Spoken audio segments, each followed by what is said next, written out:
안녕하세요. 오늘도 하나님의 말씀 함께 묵상하며 하나님께서 우리에게 베푸시는 은혜 함께 나누도록 하겠습니다. 오늘은 마태복음 13장 1절부터 23절까지의 말씀 묵상할 거고요. 특별히 이 말씀은 우리가 잘 아는 네 가지 밭의 비유입니다. 이 말씀 함께 살펴보도록 하겠습니다. 예수님의 유명한 비유이죠. 그리고 예수님은 이 네 가지 밭의 비유를 통해서 우리가 하나님의 말씀을 어떻게 대하고 또 믿고 받아들이고 행해야 하는지를 그 중요성에 대해서 우리에게 가르쳐 주고 계십니다. 먼저 본문 말씀 함께 살펴볼까요? 3절부터 9절까지의 말씀입니다. 예수께서 비유로 여러 가지를 그들에게 말씀하여 이르시되 씨를 뿌리는 자가 뿌리러 나가서 뿌릴새 더러는 길가에 떨어지매 새들이 와서 먹어버렸고 더러는 흙이 얕은 돌밭에 떨어지매 흙이 깊지 아니하므로 곧 싹이 나오나 해가 돋은 후에 타서 뿌리가 없으므로 말랐고 더러는 가시떨기 위에 떨어지매 가시가 자라서 기운을 막았고 더러는 좋은 땅에 떨어지매 어떤 것은 100배, 어떤 것은 60배, 어떤 것은 30배의 결실을 하였느니라. 귀 있는 자는 들으라 하시니라. 예수님께서 이 말씀을 하실 때에 그 말씀을 듣는 사람들과 제자들은 그 의미를 온전히 이해할 수가 없었습니다. 왜냐하면 어떤 면에서 비유였기 때문에 그런 거죠. 그래서 예수님은 이후에 제자들에게 이 네 가지 밭의 비유의 의미를 설명을 해주셨던 것입니다. 그래서 18절부터 23절이 이 비유의 의미를 우리에게 알려주고 있는데요. 우리 또 한번 말씀 읽겠습니다. 그런즉 씨 뿌리는 비유를 들으라. 아무나 천국 말씀을 듣고 깨닫지 못할 때는 악한 자가 와서 그 마음에 뿌려진 것을 빼앗나니 이는 곧 길가에 뿌려진 자요. 돌밭에 뿌려졌다는 것은 말씀을 듣고 즉시 기쁨으로 받되 그 속에 뿌리가 없어 잠시 견디다가 말씀으로 말미암아 환난이나 박해가 일어날 때에는 곧 넘어지는 자요. 가시떨기에 뿌려졌다는 것은 말씀을 들으나 세상의 염려와 재물의 유혹에 말씀이 막혀 결실하지 못하는 자요. 좋은 땅에 뿌려졌다는 것은 말씀을 듣고 깨닫는 자니 결실하여, 즉 열매를 맺어서 어떤 것은 100배, 어떤 것은 60배, 어떤 것은 30배가 되느니라 하시더라.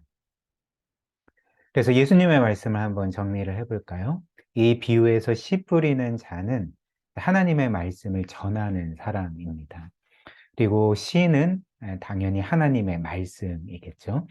근데 씨 뿌리는 사람이 하나님의 말씀을 전했는데 이제 네 종류의 사람이 그 말씀을 듣는 거죠. 이 네 종류의 사람은 이제 네 가지 밭을 의미합니다. 그래서 첫 번째는 길가와 같은 사람인데 이 사람은 말씀을 들었지만 전혀 깨닫지 못하는 사람을 가리킵니다. 그리고 두 번째는 돌밭과 같은 사람인데 이 사람도 말씀을 들었고 심지어 기뻐하지만 돌밭이기 때문에 그 말씀의 씨가 그 돌밭을 뚫고 뿌리를 내지 못하는 것입니다. 그래서 이제 곧 이어서 말씀으로 인해서 어떤 어려움을 겪을 때에 이제 넘어지는 사람이 이 돌밭과 같은 사람이 되는 거죠. 그 다음 가시 덤불과 같은 사람인데요. 이 사람도 하나님의 말씀을 듣지만 세상의 염려와 재물의 유혹이라는 가시 덤불에 말씀이 막혀서 이것도 결국 열매를 맺지 못하는 하나님의 말씀대로 살지 못하는 사람을 가리켜서 예수님은 가시덤불 밭이다. 이렇게 말씀을 하셨던 것입니다. 그리고 마지막 이제 네 번째로 좋은 땅과 같은 사람인데요.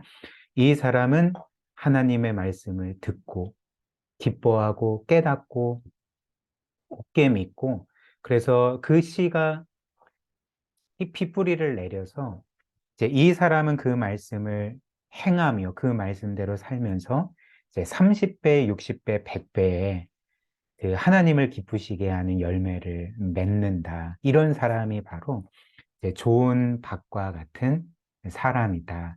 주님이 우리에게 이렇게 말씀해 주셨습니다. 이 말씀을 우리 함께 삶에 적용해 볼까요? 우리가 두 가지 메시지를 깨닫게 되는데요. 첫 번째는 하나님의 말씀을 듣는 목적은 그 말씀을 확실하게 믿고, 즉, 우리의 마음과 영혼에 말씀에 깊이 뿌리를 내려서 그 말씀을 행하는 데까지 나아가는 거죠. 즉, 그 말씀을 행하고 그 말씀대로 살며 열매를 맺는 것이 바로 우리가 말씀을 듣는 목적이라 할 수가 있는 것입니다. 사실 하나님의 말씀을 듣는 것 자체는 너무나도 좋고 유익되고 또 어떤 면에서 우리가 마땅히 해야 될 일이지 않겠습니까? 그런데 하나님의 말씀을 듣는 것에서 끝나면 안 되는 거죠. 우리가 하나님의 말씀을 듣는 것에서 멈추게 되면 사실 그 듣는 것 자체가 별 의미 없이 끝나게 돼버릴 것입니다. 그래서 하나님의 말씀은 사실 어떤 유익한 정보 정도가 아니라는 거죠. 하나님의 말씀은 말 그대로 우리의 창조주이시고 주님이시고 왕이신 하나님께서 우리에게 순종하라 명하시는 말씀 아닙니까? 따라서 이 말씀을 들을 때 우리는 순종하고자 하는 마음, 그 하나님을 영화롭게 하고자 하는 마음으로 들어야 한다는 거죠.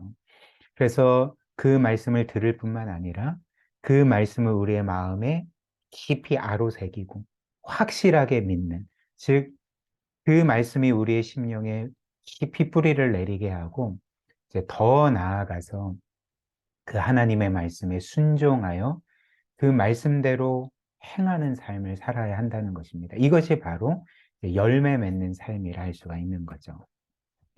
그렇다면 이 말씀에 비추어서 우리의 삶을 한번 돌아볼까요?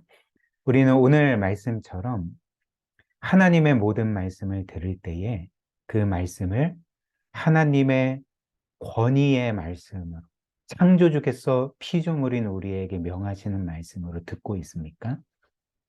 그래서 그 말씀을 들을 뿐만 아니라 우리가 확실하게 믿고 또 우리의 마음에 깊이 뿌리를 내리게 하여서 그 말씀에 순종하는 데까지 이르고 있습니까? 아니면 하나님의 말씀을 들을 때 단지 지적인 호기심을 충족시키기 위해서 혹은 하나님의 말씀을 들으며 지식을 쌓는 즐거움을 누리기 위해서 그 말씀을 듣고 행하는 데까지 나아가고 있진 않습니까? 그래서 말씀을 듣는 것과 그 말씀을 행하는 것이 우리의 삶에 분리되어 있지는 않습니까? 이것을 우리가 우리의 삶에 한번 물어봐야 한다는 거죠. 그런데 이에 대해서 성경이 우리에게 뭐라고 말할까요? 야고보서 1장 22절입니다. 너희는 말씀을 행하는 자가 되고 듣기만 하여 자신을 속이는 자가 되지 말라 이렇게 말하는 거죠. 말씀을 듣기만 하지 말고 행하는 자가 되라. 말씀을 듣기만 하고 행하지 않으면 너희 자신을 속이는 자가 된다. 무슨 말입니까? 우리는 보통 우리가 하나님의 말씀을 듣는 것 자체가 뭔가 내가 그 말씀대로 변화된 것처럼 마치 그 말씀대로 우리가 살아가고 있는 것처럼 착각할 때가 많습니다. 그렇지 않죠. 말씀을 아무리 많이 들어도 행하지 않으면 그 말씀은 우리의 것이 아닙니다. 우리는 그 말씀대로 살아가는 것이 결코 아니라는 거죠. 그러니까 이런 착각을 하지 말고 이렇게 말씀을 듣는 것만으로 그 말씀을 행하는 삶을 살아가는 것처럼 너희 자신을 속이지 말라. 성경이 우리에게 이렇게 말하고 있는 것입니다. 이어서 야고보서 1장 25절이 또 이렇게 말하죠. 자유롭게 하는 온전한 율법을 들여다보는 있는 자는 듣고 잊어버리는 자가 아니요 실천하는 자니 이 사람은 그 행하는 일에 복을 받으리라.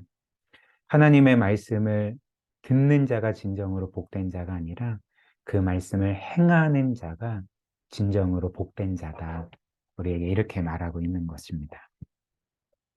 그 다음 두 번째 메시지, 우리의 삶 가운데 적용할 두 번째 메시지는 우리는 우리 자신에 대해서 이렇게 또 한번 물어봐야 합니다. 자, 하나님의 말씀은 우리에게 가장 중요한가? 우리의 삶의 최우선순위인가? 이것을 우리가 스스로 물어봐야 한다는 거죠. 오늘 예수님께서는 네 가지 밭의 비유를 말씀하시면서 우리가 하나님의 말씀을 들어도 이제 행하지 않는 이유 중에 한 가지를 세상의 염려와 또 재물의 유혹이라고 말씀을 하셨습니다. 우리 22절 한번 다시 볼까요? 가시떨기에 뿌려졌다는 것은 말씀을 들으나 세상의 염려와 재물의 유혹에 말씀이 막혀 결실하지 못하는 자요. 이렇게 말씀을 합니다. 지금 말씀을 들었지만 세상의 염려 때문에, 재물의 유혹 때문에 우리가 그 말씀대로 행하지 못하여서 결국 열매를 맺지 못하게 된다는 거죠. 그렇다면 주께서 말씀하시는 세상의 염려와 재물의 유혹은 정확히 무엇을 의미할까요?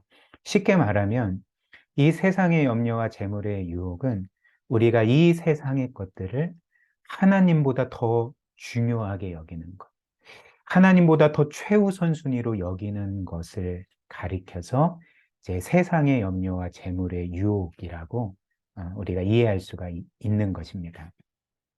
즉 우리는 이렇게 생각하고 말하는 거죠. 하나님의 말씀을 들었음에도 불구하고 우리는 늘 이렇게 생각하고 말하지 않습니까? 내가 하나님의 말씀을 듣고 알고 있긴 하지만 내 생각에 그 말씀대로 살게 되면 나는 내가 원하는 행복을 결코 얻을 수가 없을 것 같아. 난 하나님의 말씀대로 살면 자유도 얻고 억압된 삶을 살 것 같아. 그렇기 때문에 이 세상에서 행복하기 위해서는 하나님 말씀보다는 이 세상의 법을 따라 살아야 할 것 같아. 라고 생각을 하는 것이 세상의 염려와 재물의 유혹에 넘어가는 거죠.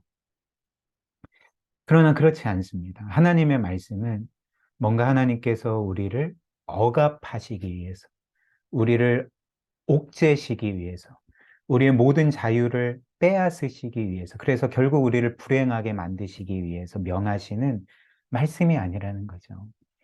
하나님의 말씀은 일종의 우리 사람이라는 존재의 매뉴얼, 즉 사용 설명서입니다. 자, 하나님께서 우리를 창조하실 때 우리가 어떻게 해야지 참으로 복되고 또 자유롭고 진정한 영광을 누리며 살아갈 수 있는지를 우리에게 알려주는 매뉴얼 사용 설명서라는 것입니다. 한번 생각을 해 보십시오. 어떤 기계든지 그 기계의 그 제작자가 작성한 매뉴얼이 있고 그 매뉴얼대로 그 기계를 작동해야지 고장도 안 나고 원활하게 작동되고 오랫동안 사용할 수 있지 않겠습니까? 마찬가지로 하나님도 우리를 창조하실 때에 매뉴얼을 우리에게 주셨는데 그것은 하나님의 말씀인 거죠. 그래서 어떤 인생도 그 하나님의 매뉴얼인 그 말씀대로 살지 않으면 제대로 작동하지 않게 된다는 것입니다. 고장나게 되고 불행해지게 되지만 그러나 우리가 하나님의 말씀대로 살 때에 진정으로 복되고 자유로운 그런 영적으로 풍성한 생명을 누리는 삶을 살게 된다는 것입니다. 그래서 예수님이 우리에게 이렇게 말씀해 주신 것 기억하시지 않습니까? 진리를 알지니, 너희가 진리를 알지니 그 진리가 너희를 진정으로 자유롭게 하리라. 이 말씀을 우리의 마음에 새기고 항상 그 말씀을 들을 뿐만 아니라 행하는 복된 삶 사시기를 주님의 이름으로 축복합니다. 우리 함께 기도할까요? 오늘 말씀처럼 우리가 하나님의 말씀을 듣는 것에서 멈추는 사람들이 아니라 그 말씀을 정말 권위 있는 하나님의 말씀으로 받고 믿고 마음에 새기고 행하는 그런 열매 맺는 삶 살아가도록 우리를 그렇게 인도해 주시도록 우리를 도와주시도록 함께 기도하고 그리고 이 하나님의 말씀으로 늘 우리의 마음과 영혼과 삶이 새롭게 되고 변화되어서 더 순종하고 열매를 많이 맺는 복된 삶 살게 해달라고 우리 함께 말씀 기억하며 기도하도록 하겠습니다.